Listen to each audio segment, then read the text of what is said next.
윤미향, 최강욱까지 이렇게 정치인들이 대거 포함되게끔 바꾼 사람, 그 결정적인 역할을 한 사람은 누가 뭐래도 지금 보시는 이 조국 전 대표일 겁니다. 야당 목소리 들어보시죠. 이것은 단순히 정치적인 흥정을 넘어서 조국 일가족은 아무 죄가 없다고 세뇌시킨 김어준 류의 그릇된 인식을 반영하는 최악의 정치 사면입니다. 강력히 규탄합니다. 이재명 대통령이 결국 스스로 조국의 늪으로 빠져든 것입니다. 불법 파업 조장법이라는 민주노총이 낸 대선 청구서에 이어 조국 전 대표 특별사면 추진이라는 조국 혁신당의 대선 청구서에 끌려다니는 것입니다. 조국 전 대표의 사면은 광복절 특사가 아닙니다. 빚쟁이들의 청구서를 처리하는 대선 청구사 특사일 뿐입니다. 그런데요, 이재명 대통령도요, 4년 전에 이른바 이 조국 사태가 우리 사회에 얼마나 큰 상처를 남겼는지 스스로 몸을 낮춰 사과하기도 했었습니다. 그 장면도 준비했습니다.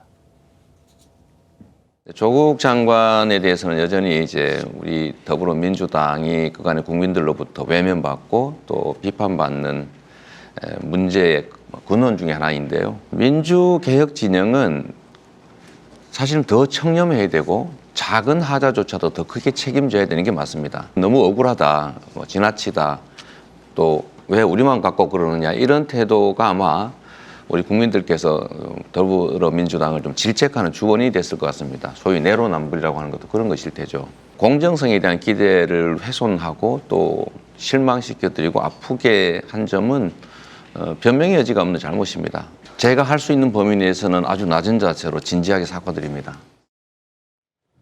성층 부회장님, 예. 말씀하신 대로 아직 좀 형기 절반은 무슨 절반입니까? 30%도 지금 간당하게 넘기고 있는 조국 전 대표를 정부의 지금 첫 특사로 사면 복권하는 것에 대해서 당 내에서도 중도층 여론 안 좋아지겠다 이렇게 비판이 많았다고 해요.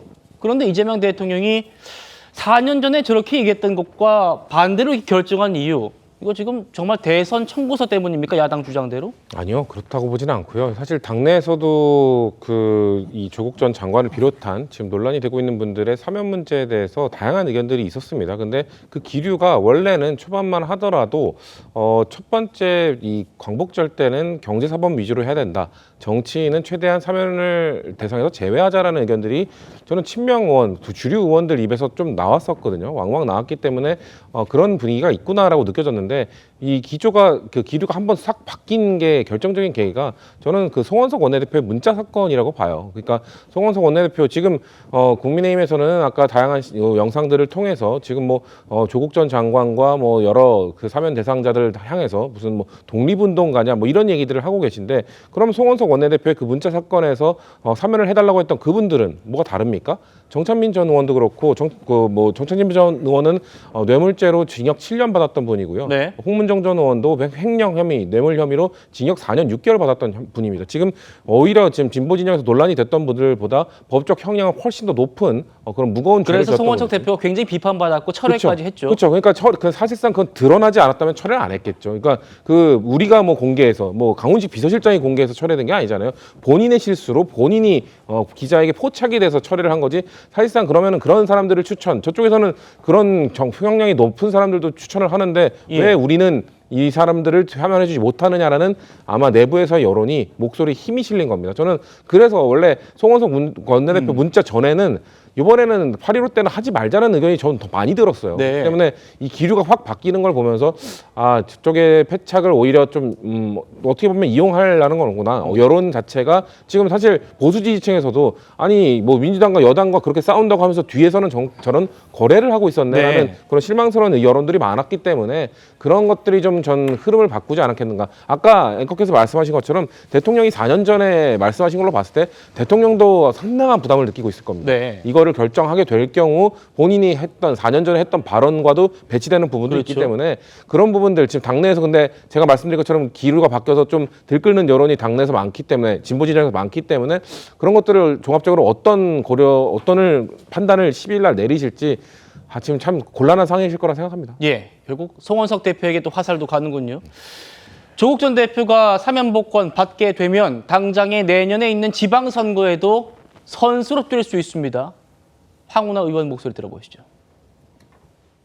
일각에서는 뭐 부산시장 출마설 등 또 뭐 서울시장 출마설 등 이제 지방선거 단체장 출마설도 있고 제 개인적인 생각은 단체장 출마는 부적절하다고 봅니다. 조국 대표는 당 대표로 복귀해야 된다. 중앙 정치를 하셔야 됩니다. 내년에 이제 지방선거와 동시에 국회의원 보궐선거가 있지 않습니까? 예, 그렇죠. 여러 군데 있습니다. 거기에 이제 국회의원 보궐선거에 출마할 수는 있겠죠. 그건 필요하다고 봅니다. 박 대변인, 네. 지금 당장 내년 지방선거 때 서울시장 아니면 부산시장 그리고 지금 조국 혁신당 내부에서는 그거 말고 국회의원 보궐선거 나가가지고 원내로 들어와라 뭐 이런 얘기까지 지금 뭐 다 나오고 있습니다. 일단은 조국 전 장관 사면론이 송원석 원내대표 때문에 촉발됐다라고 하는 주장은 저는 상당히 유감스럽습니다. 특별사면권은 대통령의 고유 권한인 것이고 대통령실에서 각계각층의 의견을 듣는 과정에서 야당의 의견도 들었던 것이고 심지어는 강훈식 비서실장이 이게 다예요? 라고 되물어보면서 마치 좀 민주당이 특별사면을 주도하는 입장에서 좀 뭐랄까요, 들러리 세우는 듯한 저는 그런 느낌을 많이 받았거든요. 그런데 이것을 야당 탓을 하면서 조국 전 장관에 대한 사면을 정당화하는 것은 저는 적절치 않다라고 생각을 하고요. 그러니까 지금 친문계들을 중심으로 정계 개편을 준비하는 듯한 그런 목소리도 나오는 것 같습니다. 지방선거를 나갈 것이 아니라 이재명 대통령이 대권을 잡았기 때문에 당권을 중심으로 다시 뭉치자라고 하는 목소리가 있는 것 같고 지방선거를 나가지 않는다라고 하더라도 민주당을 장악하면 다시 친문 세력들이 득세할 수 있을 것이라고 하는 그런 니즈가 있다라고 저는 생각을 하거든요. 그러니까 아마 이재명 대통령도 골치가 많이 아플 거라고 생각을 합니다. 조국 전 장관에 대해서 당내의 목소리들이 있고 심지어는 문재인 전 대통령도 사면이 필요하다라고 촉구를 했습니다마는 막상 최대 정적을 스스로의 손으로 복권해주는 꼴이 될 수도 있기 때문에 이런 것들이 민주당 내 자중질환의 씨앗이 될 수도 있지 않을까 저는 전망을 하고 있습니다. 알겠습니다.